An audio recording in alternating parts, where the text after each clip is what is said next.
তুমি কি খাচ্ছ? হ্যাঁ, চপ খাচ্ছ? কো দেখি। বাবা, তুমি তো অনেকগুলি চপ নিয়েছো। কেন দিয়েছে চপ?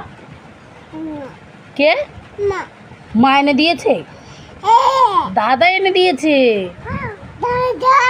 দাদাইকে থ্যাংক ইউ বলেছ? ও এখন থ্যাংক ইউ। কেমন খেতে চপ? ভালো খেতে? কেমন টেস্টি? খুব টেস্টি। দেখি আমার দিকে, আমাকে একটু দেখাও তো, হেভি দেখাও তো। আমি তোমাকে এনে দিলাম, তুমি থ্যাংক ইউ বললে না তো। থ্যাংক ইউ বলেছ? বাহ, গুড গার্ল। খাও তুমি তাহলে, চপ খাও। হ্যাঁ, ঠিক আছে, টাটা করে দাও। ঠিক আছে।